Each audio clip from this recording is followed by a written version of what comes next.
Assalamualaikum warahmatullahi wabarakatuh. Nama saya Desi, saya dari kelas 1B Perbankan Syariah akan menjelaskan apa itu hak dan kewajiban warga negara. Sebelum lanjut ke materi, saya akan menyampaikan 3 pokok pembahasan. 1. Pengertian warga negara. 2. Pengertian hak dan kewajiban warga negara. 3. Hak dan kewajiban warga negara dalam Undang-Undang Dasar 1945. Fungsi negara adalah melaksanakan keamanan dan ketertiban dalam masyarakat. Menurut Thomas Hobbes, jika tidak ada negara, homo homini lupus, manusia memangsa manusia. Untuk menghindari hal tersebut, maka dalam kehidupan bernegara, negara dan warga negara sama-sama memiliki hak dan kewajiban. Kesadaran akan hak dan kewajiban itu sangatlah penting agar tercipta kehidupan yang dinamis. Pengertian warga negara ada 3. 1. Penetapan warga negara dalam suatu negara ditentukan berdasarkan peraturan perundang-undangan. Pasal 26 ayat 1 Undang-Undang Dasar 1945, warga negara adalah orang-orang bangsa Indonesia dan orang-orang bangsa lain yang disahkan oleh undang-undang sebagai warga negara. Orang-orang bangsa lain maksudnya adalah peranakan Belanda, Tionghoa, Arab yang bertempat tinggal di Indonesia, mengakui Indonesia sebagai tanah airnya dan setia kepada NKRI. Pengertian hak dan kewajiban ada 5. 1. Pengertian hak dapat dipahami sebagai HAM. 2. Undang-Undang 39 1999 tentang HAM.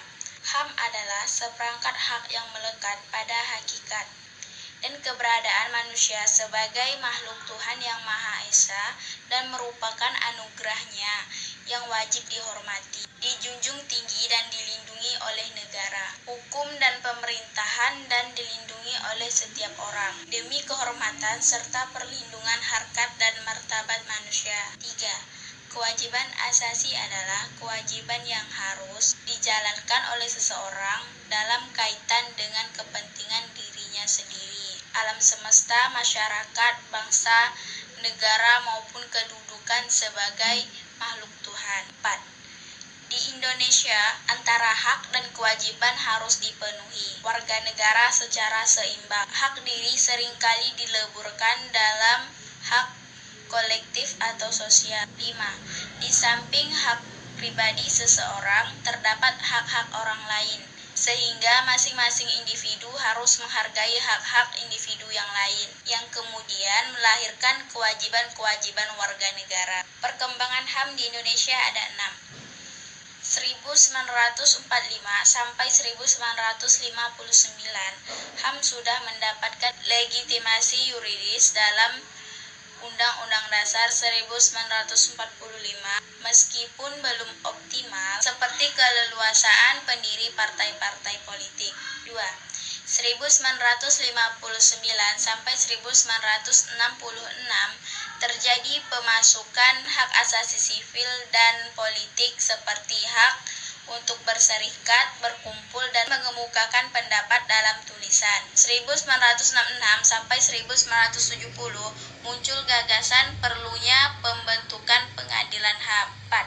1970 sampai 1980 persoalan HAM mengalami kemunduran dan terjadi penolakan terhadap HAM. 5. Tahun 1990 pemerintahan membentuk Komnas HAM. 6. Tahun 1998 sampai sekarang, setelah jatuhnya rezim Orde Baru, terjadi perkembangan luar biasa pada HAM dalam Undang-Undang Dasar 1945. Hak dan kewajiban warga negara menurut Undang-Undang Dasar 1945. 1. Hak warga negara. Pengaturan hak warga negara diatur Undang-Undang Dasar 1945 pasal 28A sampai 28J. Hak warga negara dibagi lagi menjadi 6. 1. Hak asasi pribadi. Kebebasan berpendapat, kebebasan beragama, dan kebebasan bergerak. 2. Hak asasi ekonomi. Hak memilih, hak manfaat, hak membeli, dan hak menjual. 3. Hak asasi sosial dan kebudayaan, mendapatkan pendidikan, mengembangkan kebudayaan. 4. Hak asasi prosedural, mendapatkan keadilan, peradilan, dan perlindungan. 5. Hak asasi politik, memilih, dipilih, berorganisasi. 6. Hak asasi dalam perlakuan yang sama, hukum, pemerintahan. Kewajiban warga negara.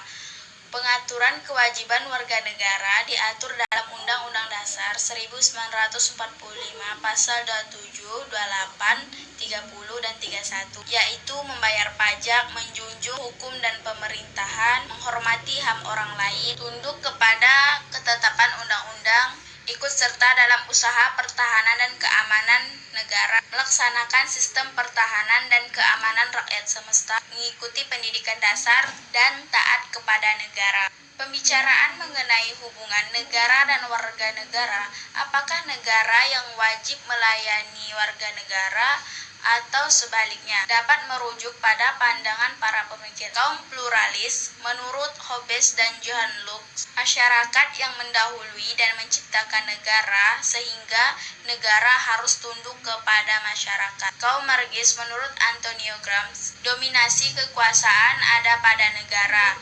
Negara merupakan institusi yang digunakan kaum borjuis untuk menjalankan kekuasaan yang baik.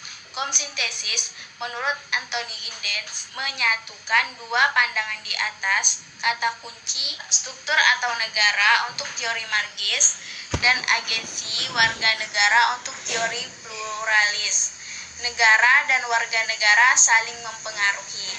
Sekian penjelasan dari saya, kurang dan lebihnya mohon maaf. Wassalamualaikum warahmatullahi wabarakatuh.